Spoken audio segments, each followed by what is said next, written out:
Welcome back to Legion Builds, where we help you bring your favorite characters into games of Dungeons & Dragons.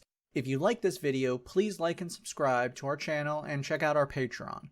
Vote in weekly polls to help us decide video releases and receive character sheets of our builds. Today we are building the most wanted man in the galaxy, Zane Flint. Zane is a playable character from Borderlands 3 and is one of the most sought-after wisecracking mercenaries, in regard to not only people wanting to hire him, but also wanting to kill him. In-game, Zane's skill trees grant him devastating abilities in the form of tech allies, such as the Digiclone and the Sentinel drone, as well as a portable barrier and the Mantis shoulder cannon. With these abilities, Zane rains unholy hell on his enemies, freezes them, and really is not nice from there. Today, those are our goals. Yes, goals. Because unlike the game where you can only choose 2 skill trees, I'm going to give you all 4. That's right, Undercover, Double Agent, Hitman, and Professional will be yours. Now, I'm going to say this, I do not suggest having all 4 skill trees on at once because unfortunately a couple of them don't work as well in D&D as they do in the games. But we'll talk about that later. So let's get started. We're using standard point array and we are multi-classing, so if you roll or use point buy, keep minimums in mind. For stats, make Strength 8, Dex 15, Con 12, Intelligence 14, Wisdom 13, Charisma 10. Strength isn't too important for this as Zane's a shooter. For race, we're going with Variant Human. Place +1 into Dex and Wisdom. For your feat, take Crossbow Expert. This feat allows you to ignore loading properties for all crossbows you are proficient with. Being within 5 feet of a hostile creature doesn't impose disadvantage on ranged attacks, and you can use a bonus action to make an attack with a hand crossbow. We're taking this instead of Gunner because there is actually very few firearms in Dungeons & Dragons, and only one of them is actually worth it. The musket is complete garbage. We can't use it. Now, if your DM has a lot of different firearms, such as homebrew firearms from Critical Role, or firearms from the new Kobold Press book, then take this instead. For your skills, take Arcana. There is no magic in the Borderlands universe, but we're not in that universe anymore, are we? Arcana will be your understanding of tech. For background, take the skills Stealth and Sleight of Hand. We're going to start this off with Fighter. You're proficient in all weapons and armor, so go wild. But I suggest sticking with leather armor and crossbows. For skills, choose Perception and Insight. Level 1 fighters get a fighting style. Archery gives you +2 to attack rolls with ranged weapons. Second Wind is not like the Borderlands Second Wind. This allows you to heal 1d10 plus your fighter level as a bonus action between short or long rests. Level 2 fighters get Action Surge. This lets you have a free action once between short or long rests. Level 3 fighters receive their subclass, or in your case, your first skill tree. Echo Knight allows you to create a duplicate of yourself in combat. Manifest Echo lets you create an Echo, your Digiclone, within 15 feet of you. Its AC is 14 plus your proficiency bonus, has 1 HP, and is immune to all conditions. You can only manifest 1 Echo at a time, and it can't be outside of 30 feet of you. As a bonus action, you can teleport and swap places with the Echo, costing you 15 feet of movement. When you make an attack action, you can use the attack from your Echo's location. And finally, when a creature comes within 5 feet of the Echo, you can use your reaction to make an attack of opportunity from the Echo. Unleash Incarnation allows the Echo to attack when you attack, but only an amount of times equal to your Con modifier. Which sadly, that's not going to be high. I'm sorry. I'm working with what I got with standard point array. Level 4 fighters get their first ability score improvement. Go ahead and put this into intelligence. We're going to need this. Level 5 fighters get extra attack, allowing you to attack twice with a single action. Okay, you got the attacks, you got the weapons, and you got the clone. It's time to really go full badass.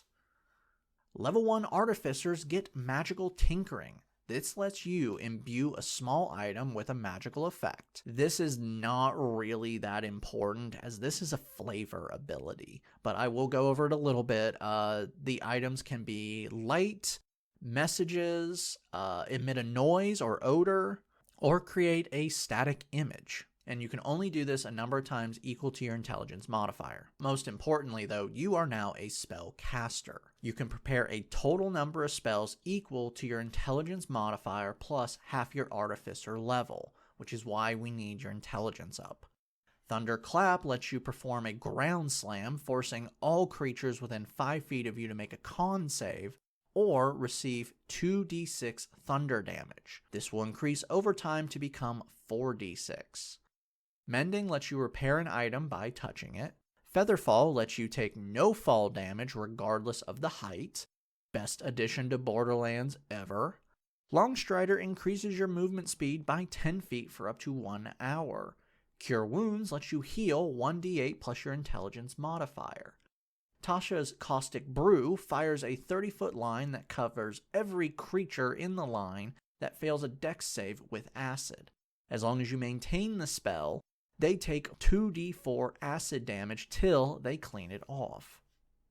Level 2 Artificers get Infusions. Infusions are magic items that you create. The infusions work a little differently than most people understand, but I'm going to let this be up to your DM. I am going to tell you what infusions you need though. Now you can only fuse a certain number of items per day, and that's how many infusions you're allowed to have total. So let's begin. First things first, we're going to need your storage deck. Take infused replicate magic item and get yourself a bag of holding, a pack that can hold up to 500 pounds and never weighs more than 15 pounds. Warning, don't put anything sharp in here. If the bag is punctured, it will explode, not damaging anyone, but all your stuff will fly everywhere. Enhanced Defense adds +1 to your armor, and when you hit level 10, this will go up to +2. It's time to get your Sentinel Drone. Homunculus Servant creates a tiny construct around a gem worth 100 gold pieces with a flying speed of 30 feet. With a bonus action, the homunculus fires a magical blast within the range of 30 feet, dealing 1d4 plus your proficiency bonus. It can also use its reaction when you cast a spell through it, but the spell must have a range of touch. You can also heal it using Mending. Now, in all honesty, your homunculus, not that strong. It only has an AC of 13, and its health is determined by your intelligence modifier plus your artificer level. Level 3 Artificers receive right tools for the job. This is another flavor ability Artificers have. You can magically create tools that you need, but it takes an hour to do so. You also receive your subclass. It's time to get your Mantis Shoulder Cannon or your Barrier. It's up to you, as one subclass has both. Artillerists are artificers who specialize in destructive power. Eldritch Cannon creates a magical weapon that upon creation you determine its appearance, size, effect, and if it can walk. You can make it either small or tiny, with tiny making it a pistol. Once created, it has 3 effects that you activate with a bonus action. For effects, Flamethrower fires a 15-foot cone, forcing a dex save and causing 2d8 fire damage on a failure. Force Ballista is a range spell attack at 120 feet, causing 2d8 force damage and pushing the target 5 feet away. Protector grants creatures of your choice within 10 feet of it 1d8 plus your intelligence modifier for temporary hit points. So this is going to be your Mantis Cannon or your Barrier. For now, you can only have one. Don't worry, we can have 2 eventually. With Barrier, make it small and give it feet to move it with you. The cannon, unfortunately, can't sit on your shoulder, but once more, talk to your DM and figure this out. If not, just have it have legs and walk around. It will actually give you a much wider range of fire. But if you can, come up with a good reason to have it on your shoulder or bribe your DM. Pizza works with a lot of people, trust me. For spells, Shield adds +5 to your AC and can stop magic missile from hitting you.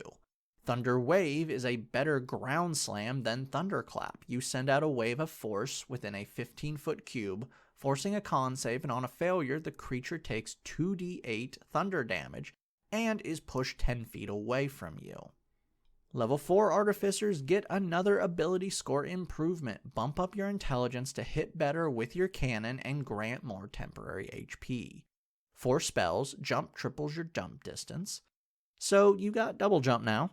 Expeditious Retreat is a concentration spell that lasts 10 minutes and lets you take dash as a bonus action. Level 5 Artificers of the Artillerist subclass gain Arcane Firearm.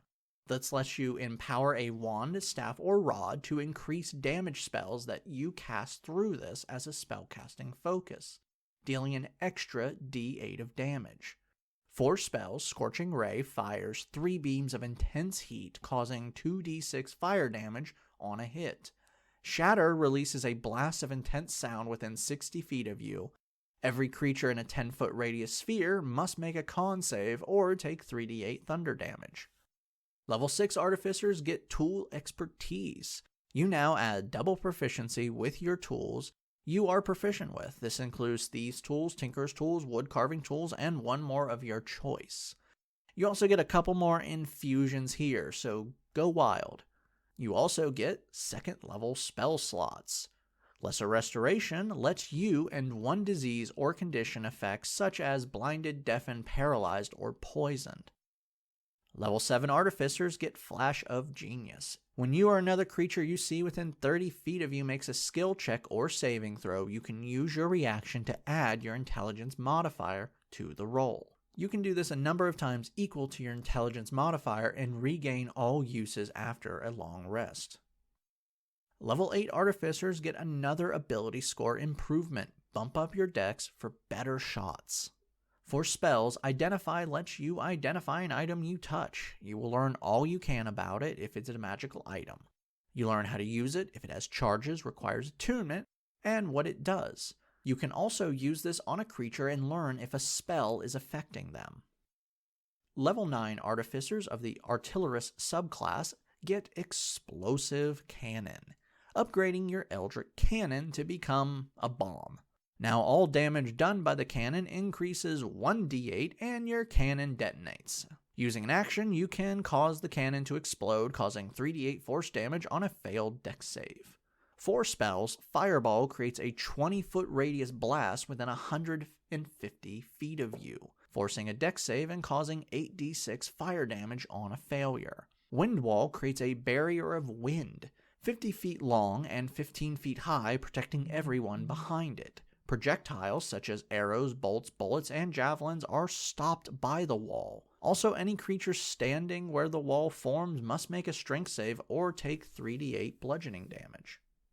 Level 10 Artificers gain Magic Item Adept. You can now attune to 4 magic items at once, and crafting magic items as normal, not for infusing items, takes less time and cost to make. Speaking of infused items, if you took Enhanced Defense, you now have a +2 to armor. For your new infusion, take Replicate Magic Item and get Brooch of Shielding. This makes you resistant to force damage and immune to damage caused by Magic Missile. 4 spells, Acid Splash lets you yeet an orb of acid towards 1 target within 60 feet, or 2 targets if the second target was within 5 feet of the first. On a failed dex save, the targets take 3d6 acid damage. Flame Arrow lets you enchant a quiver of up to 12 arrows or bolts, causing them to have 1d6 fire damage with their normal damage. You must maintain the spell for 1 hour. I know it's not the first Borderlands, but turning a heavy crossbow into a volcano sniper rifle sounds really fun to me. Level 11 Artificers gain Spell Storing Item. Touching 1 simple or martial weapon, you can store a spell with 1st or 2nd level. A creature holding the weapon can activate the spell. If it requires a DC or attack bonus, it uses your DC or attack bonus, and if it requires concentration, the wielder of the weapon must concentrate. Level 12 Artificers receive another ability score improvement. Cap off your dex for 20, having a +5 to your shots. For spells, Aid increases your ally's hit point maximum by 5 for 8 hours. Level 13 Artificers get 4th level spell slots. Ice Storm creates a 20-foot radius, 40-foot high cylinder within 300 feet. Inside this cylinder is a hail of solid ice chunks. Anyone inside the cylinder must make a dex save or take 2d8 bludgeoning damage and 4d6 cold damage. Wall of Fire creates a barrier of fire. This barrier is 60 feet long and 20 feet high, or you can enclose it in a ring that is 20 feet in diameter. Anyone next to the wall when it appears must make a dex save or take 5d8 fire damage. You can also make one side of the wall deal 5d8 fire damage to any creature standing within 10 feet. Level 14 Artificers gain magic item Savant. You can now have 5 magic items attuned to you and can ignore any requirements that a magic item has, such as race or class. For your new infusion, take Spell Refueling Ring, which lets you regain a used spell slot once per day of 3rd level or lower. You can also take Cloak of Protection to boost your AC by 1. For spells, Elemental Bane lets you choose a creature within 90 feet and force a con save. On a failed save, you choose one element type, and for the next minute, each time the creature takes damage from that element type, it takes an extra 2d6 damage and loses resistance to that element type.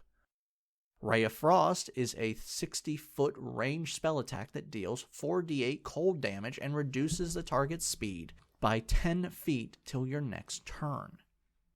Our final level is level 15 Artificers. Artificers of the Artillerist subclass get Fortified Position.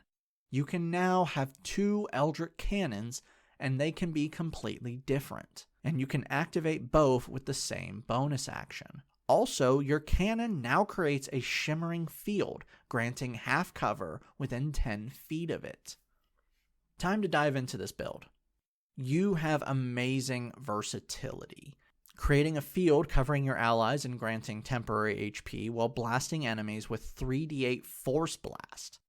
Your AC receives 2+ from Enhanced Defense and a +1 from your Cloak if you take those, meaning that even with the basic leather armor, you're going to be a 19. Also, you have resistance to force damage, immune to magic missile. Your long-range attacks can deal fire damage on top of their normal damage if you want. Your drone can deal 1d4 + 6 force damage and fly away before being attacked. Finally, your Echo can get itself into a great position and allow you to teleport to it. Downside: your Echo and Homunculus are not worth having. They can be useful and good, but you're going to be using your cannons more. I might be a double agent and Hitman skill tree main when I play Borderlands, but they're not good in D&D. The Homunculus can't rain down hell like the Sentinel drone.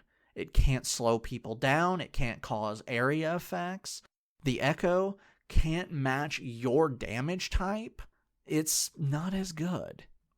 But this is what's awesome about Borderlands and D&D, you can customize your character. This build was about making Zane with all possibilities, and we did that. Now take it and make it your own. Personally, I would actually drop the levels in Fighter and replace it with Ranger, using Monster Slayer or Hunter for bonus damage and focusing on the professional and undercover skill trees. But maybe you want to use those trees. In that case, drop some levels in Artificer, take more levels into Fighter, and jump into another class to gain some more spells and deal more cold damage and slow your enemies down. I will also say Artificer can actually be a confusing class if you actually look into it. So I barely talked about the infusions, because the infusions weren't that important for this, and you have so many infusions you can use. In the end, this is all about ranged combat. Pick what type of crossbow you want, ignore the loading properties, and snipe the hell out of your enemies. And if they get close, your Eldritch Cannons are going to be the bane of their existence. Thank you for joining us, and remember to leave a like and subscribe. We release a new video every Monday, and over on Patreon we have weekly polls to decide our next builds.